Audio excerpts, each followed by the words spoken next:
A microscope can reveal tiny biological structures that are invisible through the naked eye. Microscopy is often combined with modern technologies, such as immunostaining or RNA in situ hybridization. However, these methods can only monitor one or handful of molecular species, limiting the information from a single histology session.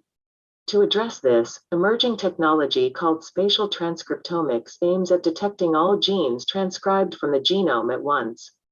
Spatial transcriptomics uses an array of RNA-capturing molecules, labeled with a unique barcode sequence that indicates the originating spatial coordinates. These molecules capture the RNAs released from the tissue and generate a chimeric molecular library with spatial barcode and cDNA sequence. Sequencing this library can reveal the gene and its spatial origin. Previous methods utilized spotted microarray, bead array, or microfluidic devices to generate such a barcoded array. Even though these methods successfully profiled spatial transcriptome, they have a limitation in resolution. The resolutions of these methods were worse than the naked human eye or a conventional magnifier. They cannot achieve a resolution of a microscope. For instance, microscopic image details are blurred and unobservable when we use low-resolution method.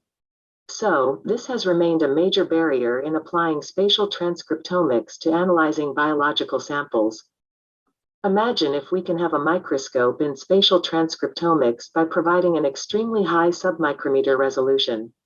Repetitive immunostaining or RNA in situ sessions would no longer be necessary, saving a lot of time and money. This high resolution also allows for spatial single-cell analysis, as well as subcellular transcriptome analysis. We were able to develop such a technology, which we named as Seq-Scope. Seq-Scope is initiated by generation of a single-stranded oligonucleotide library that has a randomly generated spatial barcode sequence. We name this barcode a high-definition map coordinate identifier or HDMI. The HDMI oligos are amplified on a solid surface, generating clusters with unique HDMI sequences. Each cluster's HDMI sequence and its spatial coordinates are determined through Illumina sequencing.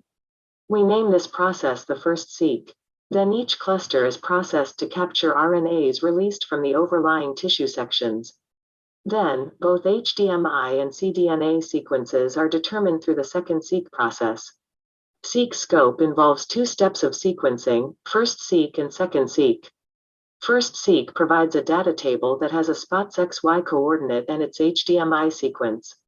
Second seq generates another data table where each HDMI is associated with a cDNA sequence. Using HDMI sequence as an index, each gene's spatial coordinates can be quickly identified. It is well known that RNAs are transcribed from the nucleus, and they are spliced before they can be transported to the cytoplasm. Some spliced RNAs are transported to cytoplasmic mitochondria, and mitochondria also has mitochondrially encoded RNAs. Using the Seq-Scope information, we plotted all unspliced, spliced, and mitochondria-encoded transcripts in a spatial space. We were indeed able to detect structures that resemble nuclear cytoplasmic structures. Unspliced RNAs are confined to a circular region like nucleus, while spliced and mitochondria-encoded RNAs are dispersed throughout cytoplasm. By overlaying the unspliced transcriptome image with hematoxylin eosin histology image, we were able to find that unspliced RNA is indeed discovered from the nuclear region. Then we used computational image segmentation to isolate the single-cell area. Many transcripts were discovered from each segmented single-cell area of the liver. Hepatocyte single-cell output was comparable to conventional single-cell RNA-seq technologies. The data can be analyzed through standard single-cell analysis methods. Seq-Scope can also precisely pinpoint the spatial origin of each single-cell transcriptome, and its association with specific histological features. Seq-Scope can also examine individual gene expression. We can query the gene name like we use the conventional web search engine, and we can conveniently obtain gene expression patterns for any genes in the whole transcriptome. Such details in individual gene expression was not achieved by former methods, such as original versions of spatial transcriptomics or slide-seq technologies. This high performance was enabled by extremely high resolution and outstanding transcript capture efficiency.